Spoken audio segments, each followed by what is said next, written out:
सुप्रभातं छात्र-छात्राः। संस्कृतस्य ऑनलाइन कक्षायां एवं सर्वे सुस्वागतम्। अहं ममता पांडे एवं संस्कृतस्य अध्यापिका। बच्चों, हम पढ़ रहे थे 15 चैप्टर प्रहेलिका। हमने पढ़ा था फर्स्ट पहेली पढ़ी थी, कस्तूरी किससे उत्पन्न होती है, हाथियों के कुल को कौन नष्ट कर देता है और काया युद्ध में क्या करता है। आंसर भी आपने कर लिए थे। क्या? कस्तूरी हिरण से उत्पन्न होती है, हाथियों के कुल को से नष्ट कर देता है और काया युद्ध से भाग जाते हैं। इसी तरह से हमने सेकंड पढ़ा था, स्त्री एवं शांत स्वभाव वाली सीता, गुणों में उत्तम राजा राम, विद्वानों द्वारा पूजनीय क्या है तो विद्या। फिर हमने पढ़ा था कि कृष्ण ने किसको मारा, कंस को। शीतल धारा वाली गंगा कहाँ बहती है तो काशी में। दारा के पोषण में कौन रथ है तो किसान यानी पत्नी के पोषण में। और शीत किससे बाधित नहीं करती, जिसके पास कंबल है। तो अब हम आगे पढ़ेंगे। वृक्ष अग्रवासी न च पक्षीराजः, त्रिनेत्रधारी न च शूलपाणिः, त्वग वस्त्रधारी न च सिद्धयोगी, जलम च बिभ्रन घटो न मेघः। तो 3 पहेलियों का हमने आपको संक्षिप्त परिचय दे दिया जो हम पहले पढ़ चुके हैं। अब फोर्थ वाली हम पढ़ रहे हैं। वृक्ष अग्रवासी यानी वृक्ष पर निवास करने वाला है, वृक्ष के अग्र यानी अग्र भाग पर निवास करने वाला है, लेकिन पक्षीराज नहीं है अर्थात गरुड़ नहीं है।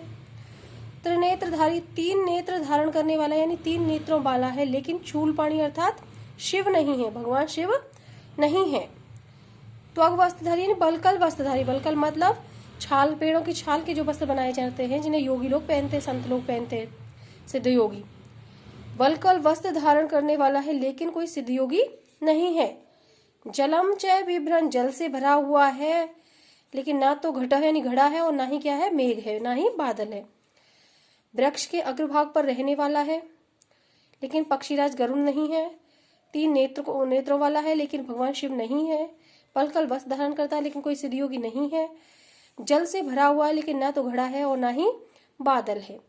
तो इसका आंसर क्या हो जाता है? नारियल। तो बच्चों ये आपके समझ में आ गया होगा। अब नेक्स्ट वाला, भोजन अन्ते च किम पियम, भोजन अन्ते च किम पियम, जयंता कश्य वै सुतः, कथम विष्णु पदम प्रोक्तम, तक्रम शक्रस्य दुर्लभम। इसमें वही फर्स्ट पहेली की तरह है, पहले 3 सवाल हैं फिर आंसर है। भोजन अंत यानी भोजन के अंत में क्या पीना चाहिए, भोजन के अंत में किम पेयम, किम क्या पेयम पीना चाहिए।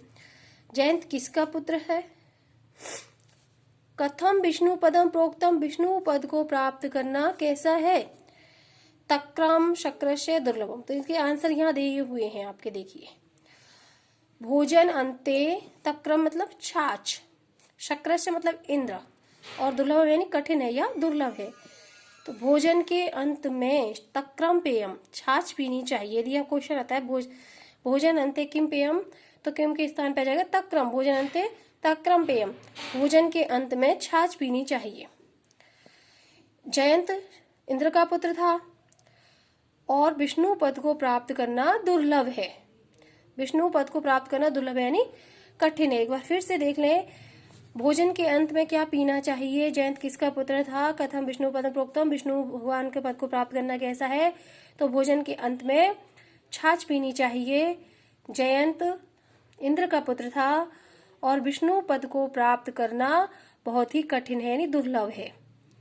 एक बार फिर से आप ये देख लें, वृक्ष के भाग पर निवास करने वाला है लेकिन पक्षीराज गरुड़ नहीं है। 3 नेत्र धारण करने वाला है लेकिन भगवान शिव नहीं है, शूलपाणी यानी शिव। वलकल वस्त्र धारण करने वाला है, त्वग वस्त्र यानी बलकल यानी पेड़ की छालों के वस्त्र, वलकल वस्त्र धारण करने वाला है लेकिन कोई सिद्ध योगी नहीं है।